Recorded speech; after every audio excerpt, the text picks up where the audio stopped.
તાલુકા અને જિલ્લા કક્ષાનો શ્રેષ્ઠ શિક્ષણનો એવોર્ડ અને ચિત્રકૂટ એવોર્ડ મેળવ્યા બાદ શ્રેષ્ઠ શિક્ષક રાજ્ય પારિતોષિકથી સન્માનિત કરાયા. પીએમ હળિયા કન્યા શાળાના શિક્ષિકા નવ ઇનોવેશન પૈકી 3ની રાજ્ય કક્ષાએ પસંદગી. કોરોના કાળ દરમિયાન પ્રેરણાત્મક ઓડિયો સ્ટોરી બનાવી પુરસ્કારની બધી રકમનો ઉપયોગ બાળકો અને શાળાના વિકાસમાં કર્યો છે. અમદાવાદ ખાતે આયોજિત કાર્યક્રમમાં મુખ્યમંત્રીના હસ્તે એવોર્ડ એનાયત કરાયો હતો. શિક્ષકોની કામગીરીને બિરદાવવા માટે દર વર્ષે ગુજરાત સરકાર દ્વારા શ્રેષ્ઠ શિક્ષક રાજ્ય પારિતોષિક આપી તેમનું સન્માન કરવામાં આવે છે. આ વર્ષે પણ રાજ્યના કુલ 30 શિક્ષકોની પસંદગી કરવામાં આવી હતી, જે પૈકી જામનગર જિલ્લાના જોડિયા તાલુકાના શિક્ષિકા દેવાંગીબેન બારૈયાનો શ્રેષ્ઠ શિક્ષક રાજ્ય પારિતોષિકથી અમદાવાદ ખાતે યોજાયેલા કાર્યક્રમમાં મુખ્યમંત્રી ભૂપેન્દ્ર પટેલના હસ્તે સન્માનિત કરવામાં આવ્યા હતા.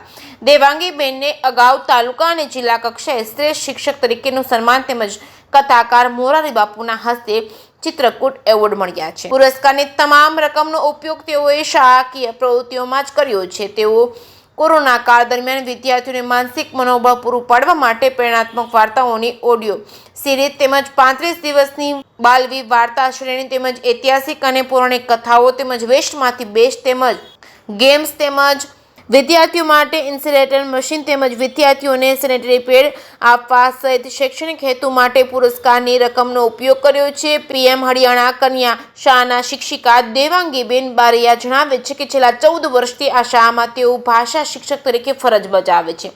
પુરસ્કારની તમામ રકમનો ઉપયોગ મેં શાળાના વિકાસમાં તથા બાળકોના શિક્ષણાત્મક કાર્ય અર્થે કર્યો છે. અત્યાર સુધીમાં મેં 9 જેટલા ઇનોવેશન કર્યા છે, જેમાંથી રમતા ભાષા શિક્ષણ અને મૂલ્ય શિક્ષણની અમૂલ્ય રીતે પ્રયોગો રાજ્ય કક્ષા સુધી પસંદગી પામ્યા છે. આ ઉપરાંત રાજ્ય સરકાર દ્વારા આયોજિત રમકડા મેળામાં પણ પ્રેઝન્ટેશન કર્યું છે. ભારતમાં સ્વાતંત્ર્ય સંગ્રામની અંદર જોડાયેલા અનસંગ હીરોઝ પૈકી જોડિયા તાલુકાના 2 હીરોઝની સ્ટોરી દિલ્હી સાંસ્કૃતિક મંત્રાલય સાથે સંકલનમાં રહીને કવર કરી રહી છે.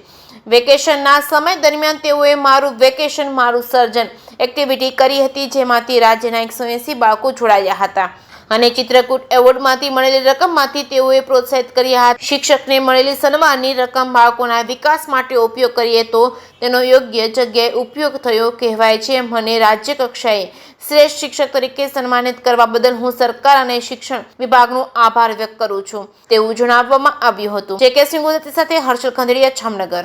નમસ્કાર, મારું નામ બારૈયા દેવાંગીબેન એમ, પીએમ શ્રી હરિયાણા કન્યા શાળા, તાલુકો જોડિયા, જિલ્લો જામનગર. છેલ્લા 14 વર્ષથી આ શાળામાં ભાષા શિક્ષક તરીકે ફરજ બજાવું છું. આગામી 5 સપ્ટેમ્બરના રોજ શિક્ષક દિન નિમિત્તે આ વર્ષના રાજ્ય કક્ષાના શ્રેષ્ઠ શિક્ષક માટે મારી પસંદગી થયેલ છે. આવતી 5 તારીખે માનનીય શ્રી રાજ્યપાલના હસ્તે આ એવોર્ડ એનાયત કરવામાં આવશે. આ એવોર્ડ પહેલાં પણ મને જિલ્લા કક્ષાના શ્રેષ્ઠ શિક્ષકનો એવોર્ડ, તાલુકા કક્ષાના શ્રેષ્ઠ શિક્ષકનો એવોર્ડ, પરમ પૂજ્ય મોરારી બાપુના હસ્તે ચિત્રકૂટ એવોર્ડ વગેરે જેવા એવોર્ડ પ્રાપ્ત થયેલા છે. આ એવોર્ડમાં જેટલી રકમ મને મળેલ છે તે તમામ રકમ મેં શાળામાં ફંડમાં આપેલી છે અને એ રકમનો ઉપયોગ બાળકોના વિકાસમાં, શાળાના વિકાસમાં જે સારી રીતે થઈ શકે એ રીતે જે ફંડનો ઉપયોગ કરેલો છે. જેમ કે મેં અત્યાર સુધીમાં 9 જેટલા ઇનોવેશન્સ કરેલા છે. તેમાંથી રમતા ભાષા શિક્ષણ, મૂલ્ય શિક્ષણની અમૂલ્ય રીત વગેરે જેવા 3 પ્રયોગો છે જે રાજ્ય કક્ષા સુધી સિલેક્ટ થયેલા છે. એ ઉપરાંત રાજ્ય સરકાર દ્વારા આયોજિત રમકડા મેળો, જેમાં તાલુકા, જિલ્લા અને રાજ્ય કક્ષાએ પણ મેં પ્રેઝન્ટેશન કરેલું છે.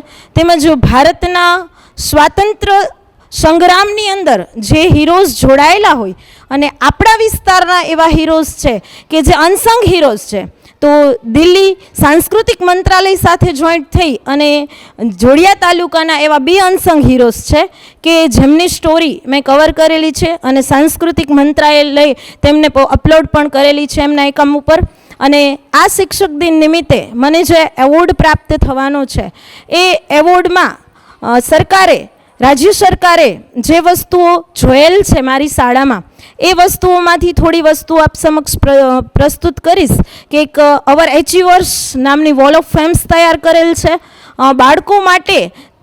ગત વેકેશનની અંદર મારું વેકેશન મારું સર્જન એવી જે એક્ટિવિટી કરેલી હતી, તેમાં મારી શાળા ઉપરાંત રાજ્યના પણ 180 બાળકો જોઈન્ટ થયેલા હતા અને ચિત્રકૂટ રકમમાંથી મેં તમામ બાળકોને ઇનામ પણ આપેલા છે. ખાસ એક શિક્ષકને મળેલી તમામ રકમ જ્યારે આપણે બાળક વિકાસમાં વાપરીએ તો એ મને એમ લાગે છે કે યોગ્ય જગ્યાએ પહોંચે છે. અને આ તમામ એવોર્ડ મને અર્પણ કરવા બદલ ગુજરાત રાજ્ય સરકારની હું ખૂબ ખૂબ આભારી રહીશ. અને બધા જ શિક્ષકો છે એમાંથી પ્રેરણા લઈ અને સારું કાર્ય કરતા રહે એવી અભ્યર્થના સાથે જય હિન્દ, જય ભારત.